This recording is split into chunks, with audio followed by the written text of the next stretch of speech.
Hi, and welcome back to Inspired Alchemy with Lizzie. This is episode 73, and it's Friday the 13th. Tomorrow is Valentine's Day, and love asks, am I spooky? This has been an episode that has been a long time coming, and I'm super nervous to release it. And I'm not sure why, I just feel like it's a big thing for me. To some, it might seem simple, especially after you listen to it. You might say, why was she so scared? Why was she so nervous? And honestly, I can't tell you. It just feels big, and it might be part of my wounding. But I have been writing things up, writing show notes, making sure I could put it in a cohesive way that I'm not all over the place. Because for this, for some reason, again, it feels big. And so I wanted to give it the time and consideration that it deserves, because love is a very misunderstood topic. It's a very misunderstood thing. And so this is my take on it. Love can be a scary topic for some, but today, Friday the 13th, I'm in love. Not in a fairy tale kind of way, not a performative way, but in love with life and with the human capacity to love it all and to hold it. People come and go in your life that make you question the way that you have thought about love, and this can bring up a lot of emotions. We all have our feelings and our opinions on what love is and how love looks, how it should look. Most of us have felt too much or not enough when it comes to love. Today, as I prepared for this, I swam in the depths of what it means to love others, love myself, and what that means for the human experience. This episode is dedicated to love, which, like I told you, is honestly not an episode I thought I would ever post. But love is deeply a part of who I am and who I am becoming. At the end of the episode, there will be a visualization. So if you can't do that, or you don't feel safe, or you're not in a safe place, then that's totally okay. You can come back to it or not. Before I go deeper into this, I want to offer a disclaimer. This is a discussion about love that does not disregard your safety. Safety is always first. When I talk about these things, I'm not saying to stay in places that are dangerous, unsafe, toxic, or abusive. Please don't do that. This is a reflection on love as a human experience, and I understand every situation is different. This is also not medical advice. This is not therapy. Again, it is my take on love and the human experience from an alchemical perspective. That being said, recently, the lead singer of one of my favorite bands passed away, Three Doors Down. And I wasn't expecting to be hit the way that I was hit with his passing. But the music of that band got me through a lot when I was younger. And it was literally the first CD I ever bought that I listened to every song, and every song hit me. It wasn't like, oh, this song is good and that song's good. No. All of them were good, in my opinion. So I wanted to start off with lyrics from one of their songs. These lyrics have always felt like unconditional love to me, the kind that doesn't ask you to disappear to be accepted. So hold me when I'm here, right me when I'm wrong, hold me when I'm scared, and love me when I'm gone. That line, love me when I'm gone, always felt like a reminder that love isn't about possession. It's about presence, even in absence. This next part is going to be hard for me to actually voice, but I'm going to do my best. And it's something I've been thinking about a lot lately. And I'll joke about it and say I'm disgusted by myself. I'm a soft lover girl. I love love. And I always have. But it feels like a lot sometimes when I look back on how I've hidden myself. This is who I've always been and who I am becoming. But I had to become someone else because this part of me was always too much, even as a child. It was hard to express because most didn't understand my depth, even as a kid. And for some people, it wasn't enough. And I'm not placing blame. All of what we do is what we think we need to do in life. I personally don't say I love you without meaning it. I genuinely have so much love within me to give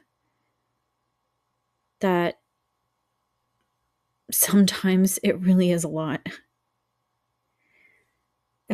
My love is shown differently based on situations, people, dynamics, but it's never withheld and it's never withdrawn. It just is. So we tend to place expectations on love and we don't look at the reality of it. And I've been thinking a lot about the expectations that we place on love versus the reality of how love actually moves. Belonging does not mean giving up who you are to be loved and accepted. If a situation asks you to shrink, that isn't love. That isn't belonging. And honestly, this is going to be a controversial thing to say, but I don't think we fall out of love. I think love is who we are at our core. Love shifts, it changes, it evolves, but it doesn't actually disappear. We shift in and out of different forms of love. Sometimes love starts out passionate. Sometimes it deepens into devotion. Sometimes it softens into friendship. Sometimes it becomes distant, but it's still there. Love is not static, it's more like a river. And I think about the rivers that have different ways about them. Sometimes there are rapids, sometimes it's calm and steady, sometimes it has twists and turns, sometimes it flows easily. And sometimes the current changes and we get scared. We get so scared that we abandon ourselves or we abandon the other person. And we cling to what we wish was instead of what is. But what if we're not losing love? What if it's just changing form? I know I have discussed the types of love before, and I can't remember what episode it was, but I think that I brought them up.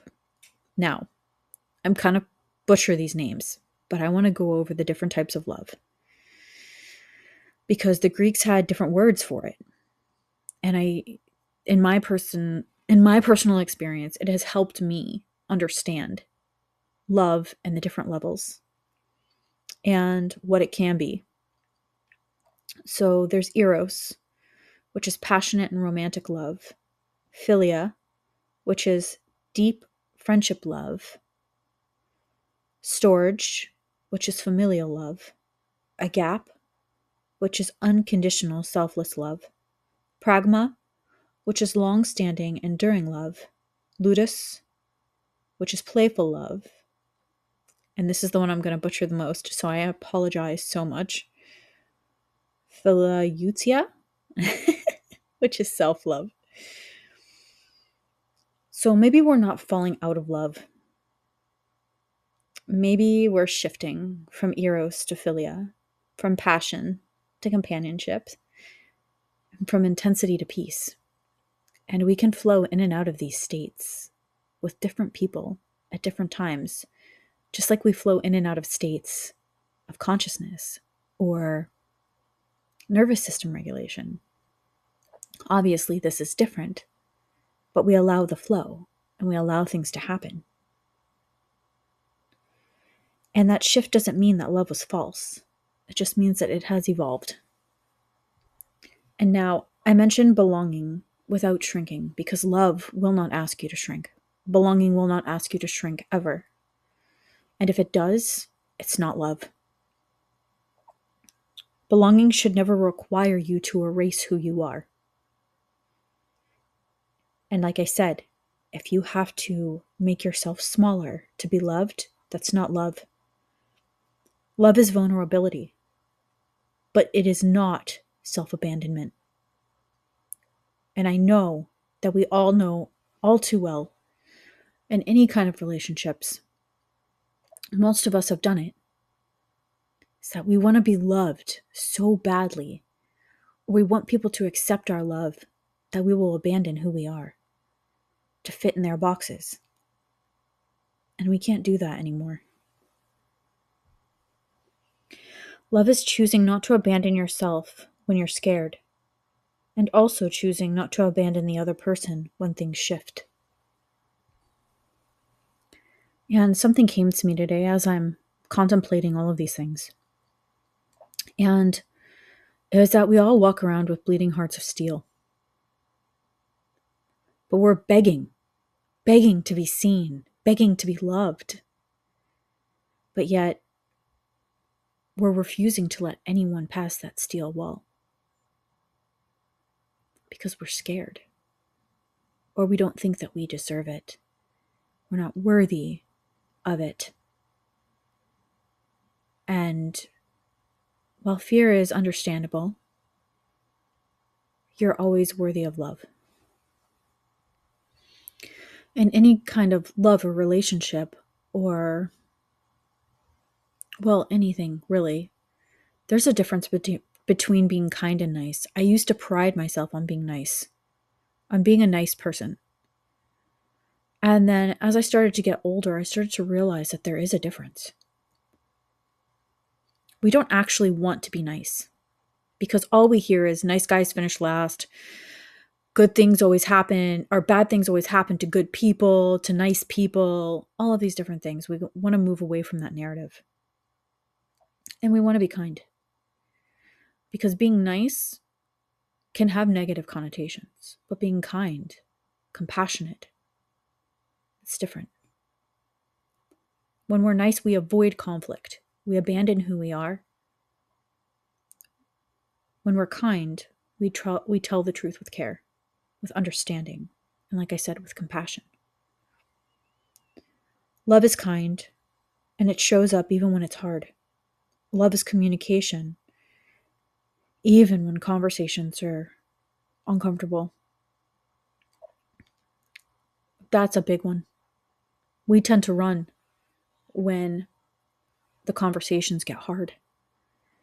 And in the past year, I've known some people, and myself included, who have had to have some really hard conversations. But it's all done out of love. Love sits in the silence. It doesn't ask for you to speak. It just allows you to be. Love holds space for you to unravel and unfold, and doesn't ask anything of you. It just is. Love holds you and the other person. And you must love yourself. Self-love is extremely important on this journey. And I didn't realize how important it was until I started it. We self-abandon, we're nice, we do all of these things because we're so afraid to lose love. There's this deep-seated fear that we're going to be alone. And so we abandon ourselves. But what we don't realize is that in abandoning ourselves and not being truthful with ourselves, we are not allowing the people in that are meant to love us the way that we want to be loved. We just keep clinging to what we think love is supposed to be. We get so afraid of losing love and dynamics changing and the river shifting that we retreat and we protect and we hide. Or, that's for the unwanteds, or we overcompensate. We grip tighter. We disappear. But what if that shift that's going to happen isn't loss? What if it's alignment? What if it's refinement? And what if allowing love to evolve is actually what deepens it?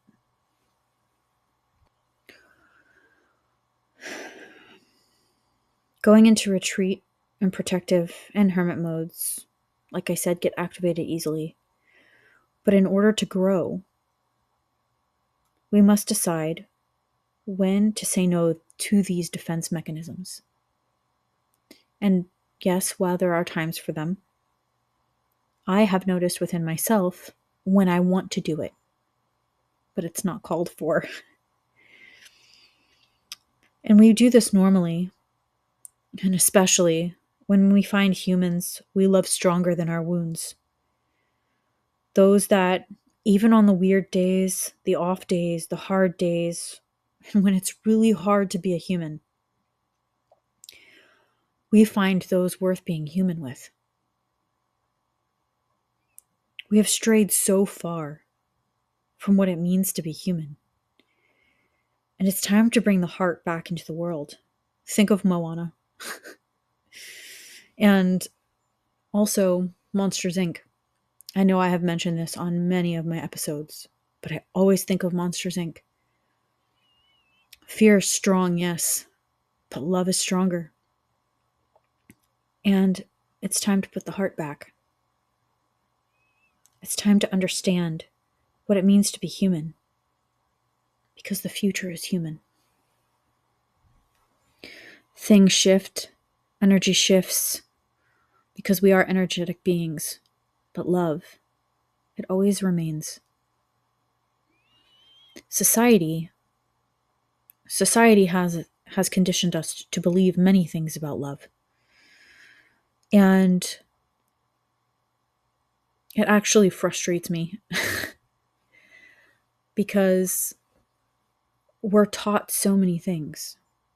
We're taught that love is transactional, it's conditional, based on performance, based on what somebody can do for us, give to us.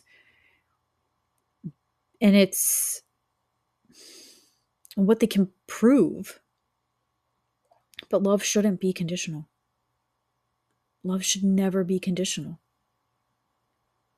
And some people might disagree with me, but that's okay. I've never held conditions on anybody that I've loved. I've never expected anything from them, especially as I've gotten older and I've learned who I am and what I want out of this world and what I want out of my life. And love is about presence and consistency. Consistency is huge, and it doesn't mean constant. It doesn't mean that you have to show up the same every single day. It doesn't mean that if you have a low energy day, you have to pretend to mask and be high energy. That's not what I'm saying.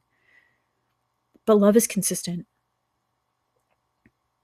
And it means that even on the hard days, if all you do is sit in silence, then that's all you do. But you're still showing up. And this is true with self-love.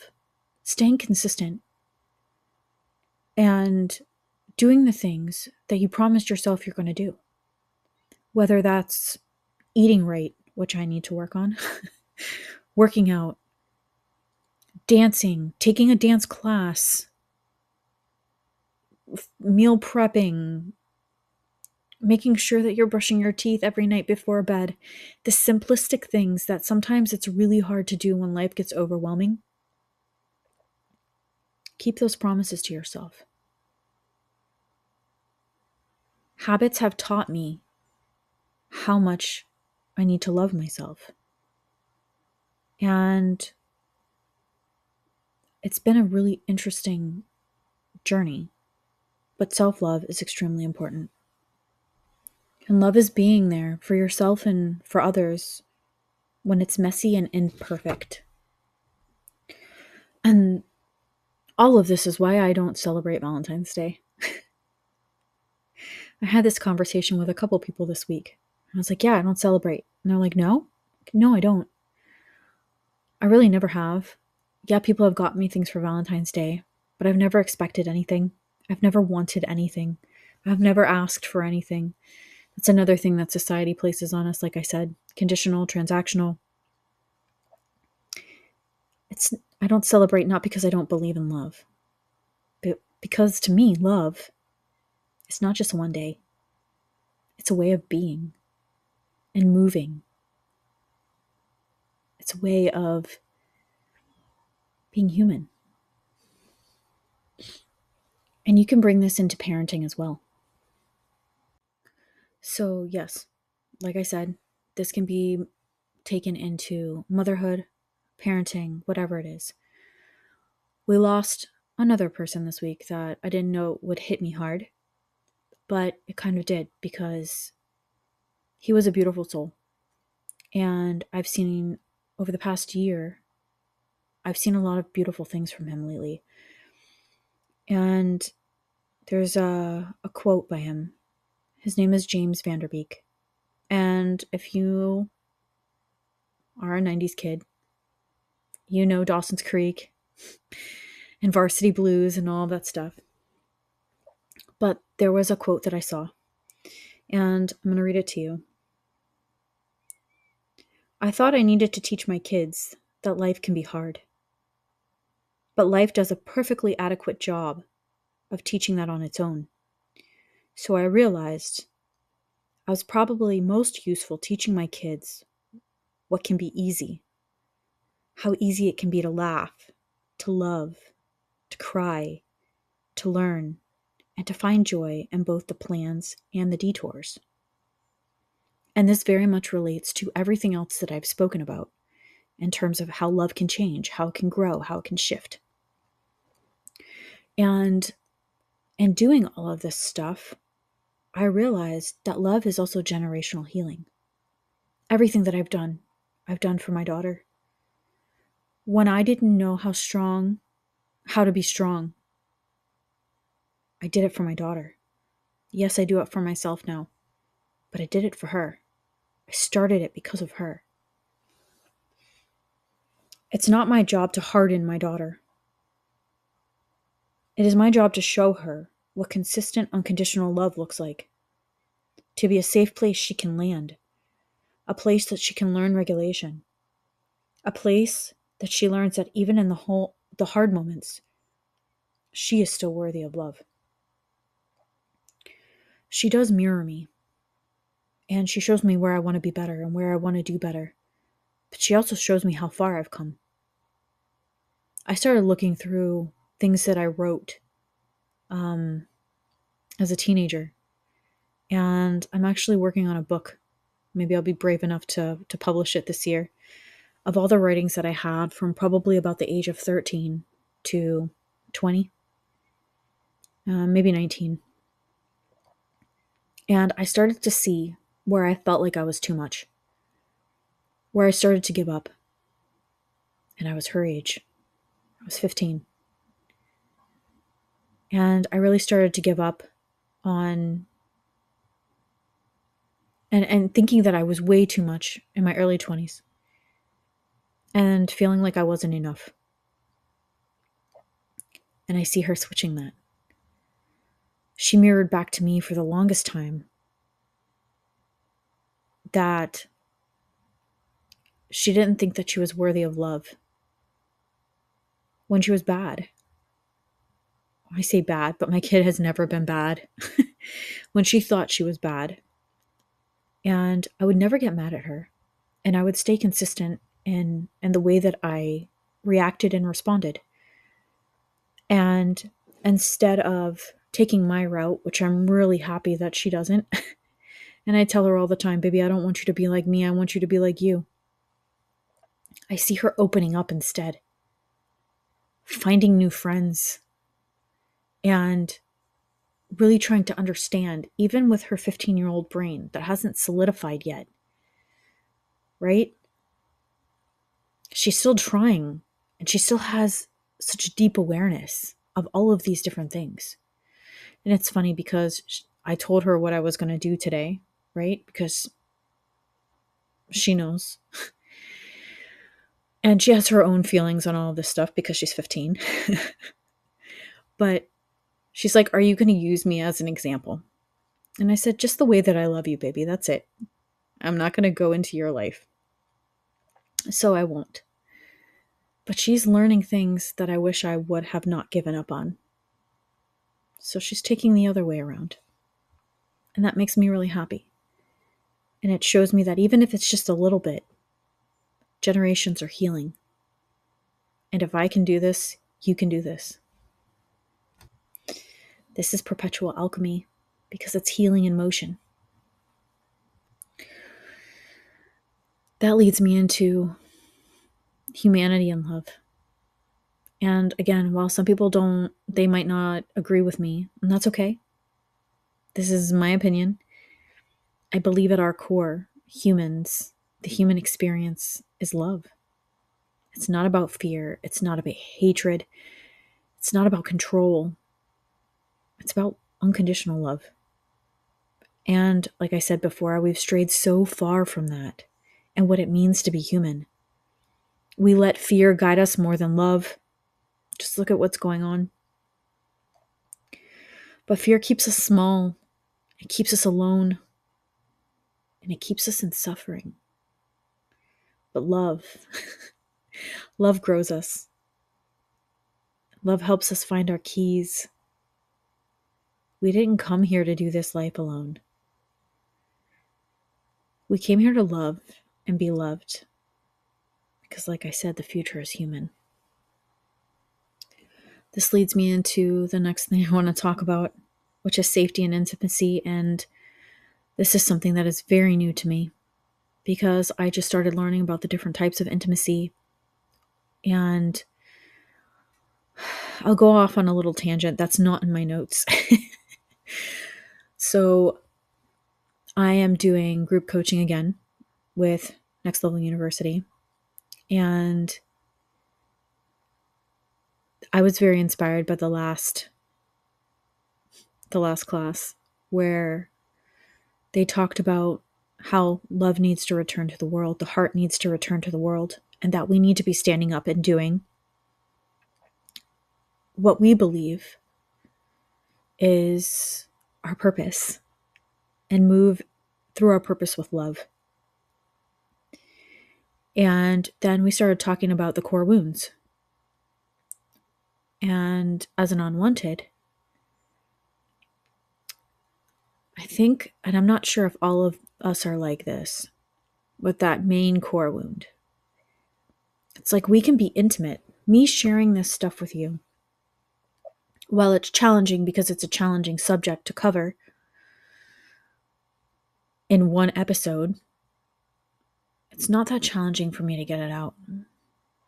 I could speak to you. And this, for me, is intimacy. It's a different kind of intimacy, but it's intimacy. And we were in class and we talked about how this is in my comfort zone. Now, if you got me in front of somebody and we were one-on-one, I'm better now because I've been working on it and people are showing me that I'm safe and all of these things of intimacy one-on-one with different relationships and different dynamics and all that stuff, that it's easier. But if you go back to how I used to feel, it's like, yeah, when I first started Inspired Alchemy, I thought, oh, wow, I'm showing my vulnerability. I am being intimate. But then I go back and think about how I interacted with people in person. And that's where the fear came in. So love and intimacy, they really can't exist without safety. And there are different kinds of safety. And my practitioner, we talk about it. And there's physical safety, there's emotional safety, there's relational safety, there's nervous system safety, and different types of intimacy: emotional, intellectual, physical, spiritual, energetic. And love flourishes when safety and intimacy can coexist together. Coexist together, yeah. And I'm still in that whole learning phase, which is kind of crazy, but I see it so beautifully. And I see how the different dynamics between the different types of intimacy and the different types of safety and love, and how they can go together in different dynamics. And it makes me love love even more. And again, I do make fun of myself. And I'm just like, gross, Liz. But I really don't mean it. I really don't. It's just such a far cry from where I used to be. And not to say that I didn't love, because I did. I just didn't understand it at the level that I do now. And there's a messy nature to humanity, because there's no structured blueprint for the heart, the soul. The healing isn't linear, as we all know. Things come up, wounds happen, you'll get into different friendships, different romantic relationships, different dynamics that will ping you. And it will ask you if you're willing to change a cycle, if you're willing to look at things differently. And this is where the growth happens, if you choose. Relationships are messy because humans are messy. We're perfectly imperfect, and that's okay. The thing, though, is some people will accept love. Some people won't, because they don't know how to receive it. Nobody teaches us these things. Nobody teaches us how to give love. Nobody teaches us how to receive it. And again, what we are taught is what society tells us. In the way that we want to love, so many people that I've talked to have said, I feel like the way that I love is wrong, because that's not the way society says that I should be loving. But love is love. Some people have different love languages. Some people will give love freely, and some people will hold back because they feel like they're too much or not enough. Sometimes the most loving thing we can do is allow dynamics to shift and change. And sometimes that means letting go of the preconceived notions, the expectations, and just allowing things to be. Because we can't, no matter how hard we try, sometimes we just can't love people into loving themselves.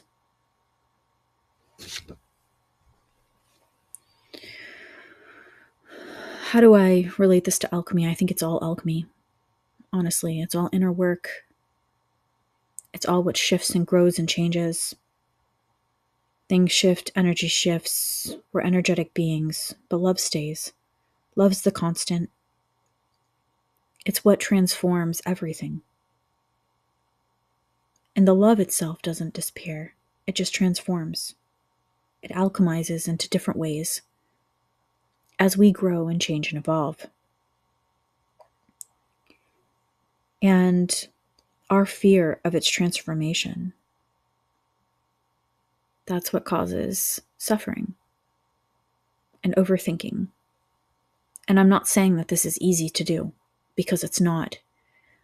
Half the time, I don't even know what I'm doing. I'm just doing the things. And when people tell me, and I have quite a few people who have told me, the way that you love is different, I don't understand. Because my whole life I was told the way I loved was too much. But maybe if we're told our love is too much, maybe it's actually exactly what the world needs. Maybe it's just enough. Maybe it's more than enough. Before we close, I had talked about a visualization I wanted to do. It's a gentle return to love within yourself. But I only want you to do this if you're in a safe space, if you feel safe to do it. I know that holidays, especially Valentine's Day, can bring up a lot for people. Again, because what we're told in society and all of these different things. I'm going to invite you to keep your eyes open or closed, whatever feels safe for you. You can stay grounded in your room that you're in, and you are in control of this experience and yourself. So with that being said, I'm going to start the visualization. If it feels comfortable for you, allow your body to settle just a little bit. You might notice the place where you're sitting, the support beneath you, the weight of your body being held in this moment. Nothing needs to be changed. Nothing needs to be fixed. You're simply here and perfect just as you are. Enough just as you are. And if it feels safe for you, I want you to imagine standing in the front of the doors of the Black Cathedral. They're not heavy doors. They're steady, ancient but welcoming. This is not a place of judgment. It is a place that understands every version of love. The passionate kind, the messy kind, the kind that feels broken, the tender kind, the quiet kind that grows slowly over time.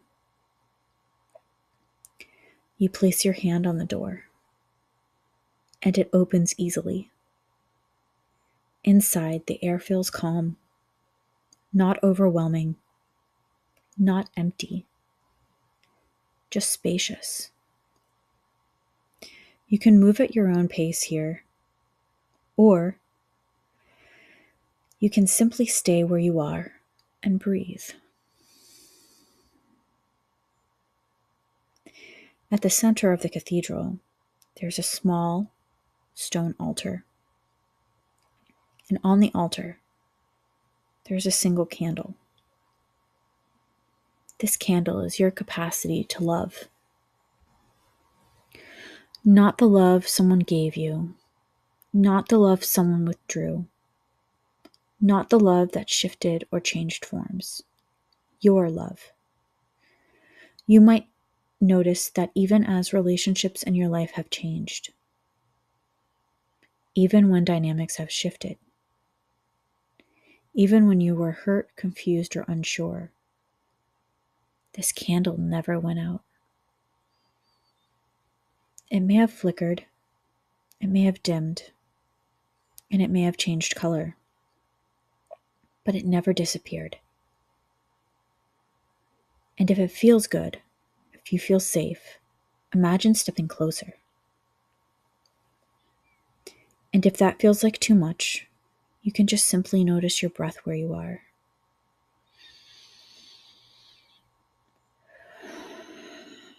There's no rush.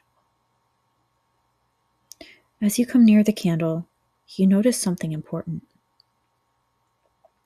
The flame does not burn you. It warms you.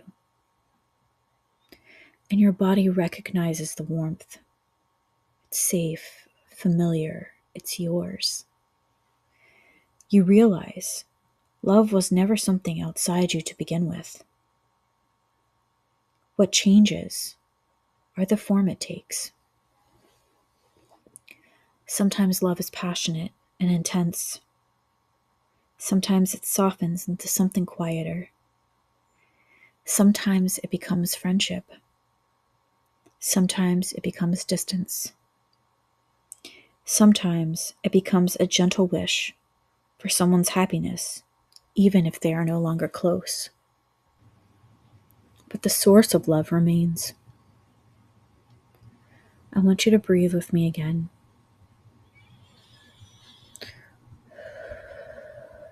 Now gently notice the cathedral walls. Along the walls are doorways, and each doorway represents a relationship, a connection, a chapter of your life. Some doors are wide open. Some are slowly shifting. Some are cracked open. Some are closed but not destroyed. And some are still waiting to be opened.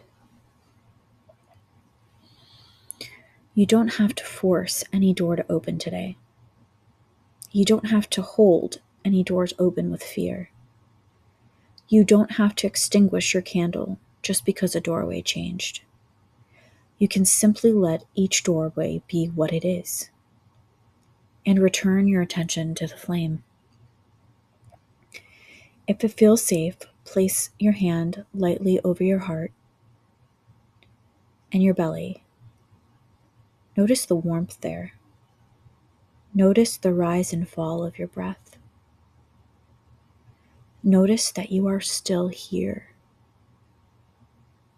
Love begins here. It always has. It's not dependent upon perfection, and it's not erased by change. It is not withdrawn just because life changes and evolves. It transforms, it deepens, and it learns new languages. And you do not have to abandon yourself to remain a loving person or to deserve love. You do not have to run from your wounds to keep your heart open.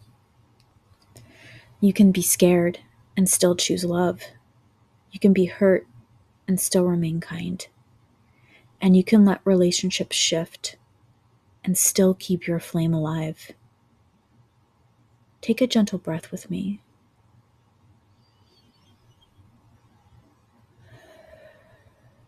And as you do so, you might notice the room you're actually in, the sounds around you, the temperature of the air, the way your body is supported right now in this moment. You are here and you are safe. And the candle is still lit. Take another breath with me.